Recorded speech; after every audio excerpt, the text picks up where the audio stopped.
Hello everybody, welcome to Green Horde Heroes. My name is E.T., your big fatty if you will, from the Dice Matrix, and I'm here to show you the survivors slash actors slash heroes, all the related powers and how they work. Now you're going to notice in this handy dandy two-sided insert that comes in your Green Horde Wave 2 box showing all the positions of your survivors and baddies from the Wave 2 base Kickstarter. I'm going to cover each of these figures individually in separate videos. So you can just go to the hero or baddie that you want to learn about and click on the related video. So let's get started and start waking up these survivors. Let's begin. Anton Guffen, rise and shine, my friend. Guess what? It's time to be a hero. All right, get in the village, my friend. Anton is here. Let's see what kind of stuff we can get into. Let's take a look at the little stat character card here. All right, the starting ability is Ironhide for Anton Guffen here. And Ironhide is a pretty cool ability, even if let's just put a baddie in here with it. Okay, so let's just say this zombie, it's the zombie's turn and the zombie's going to hit. Now, normally if you wear armor, you can make an armor check, but Ironhide allows you to make an armor check anyway. So let's see if you can avoid that. Well, one would not, but if you had rolled a 5 or a 6, the Ironhide ability allows Anton to act as if he had armor on and to ignore that hit from this walker right now. And so that's a pretty good ability. So the bonus to having the Ironhide as well is, let's just say that we had some chainmail armor rocking in here. And normally you need 4 or higher to ignore a hit. Well, what happens with this is when you do an armor check, which I keep rolling my dice under the table. Sorry about that, guys. Okay, well, that's a 6, so that's going to be anyway. But you get to add 1 to the roll. So normally a 4 would ignore that hit, but since we rolled a 3, Ironhide says we get to add 1 to all the rolls that you make for armor checks against hits. So that Ironhide is a great starting ability. All right, let's see what else we got going on here. Uh-oh, looks like somebody just leveled up. Let's get into the yellow zone. Bloop, bloop, bloop, bloop, bloop. Sorry, I got to make that noise for some reason. Okay, and as we all know, the best thing about your first level up is you can do more, which is take an additional action. So, of course, instead of 3, you get 4 actions now. All right, let's say you level up again into the orange zone. Bloop, bloop, bloop, bloop, bloop. You're somewhere in the orange. Boy, you're really killing some zombies.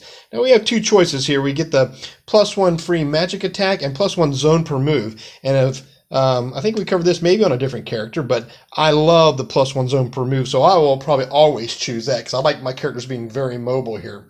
So with this ability right here with Anton, the +1 free magic attack, if we had chosen that, that would allow Anton to take an additional action this turn, but it has to be spent for a magic action. I say attack, but because basically most of the magic, if they're not enchantments, then they're the magic actions are usually combat spells. But anyway, so you get +1 magic action, so you can take an additional action, but it has to be used for the magic. But we're choosing the +1 zone per move, which is really a good ability. Okay, let's just say there was some people here. Well, normally when you move, you spend an action and you move a spot.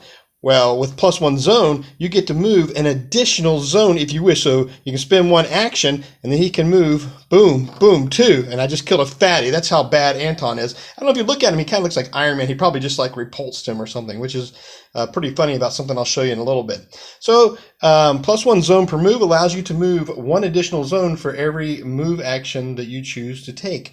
All right, now let's say we leveled up again. Bloop, bloop, bloop, bloop, bloop. We're getting into, what do I want here? I think I'm a fan of point blank, but we have 3 abilities to choose from over here. You can choose +1 free combat action, which means you can take a ranged or a melee attack with weapons for combat, or you can, actually it says combat action, so that can actually be a spell as well. Or you can choose point blank, which I chose, but I'm going to define spellcaster first.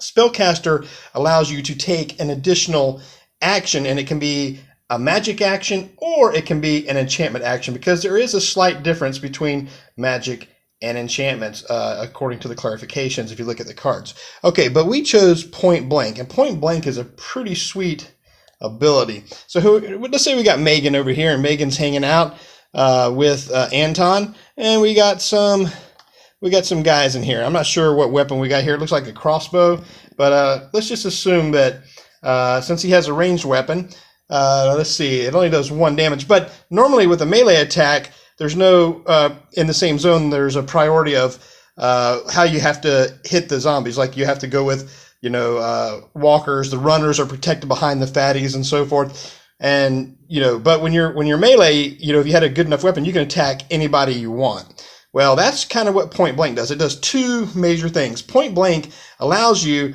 some weapons will say you have to start further away, like it'll say range 1 to 3, so you can't even fire it in your own zone.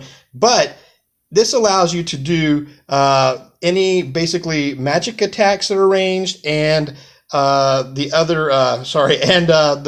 like crossbow and bow and all the other regular weapon attacks that are ranged. If they normally couldn't be shot in your zone, you can now shoot them in your zone.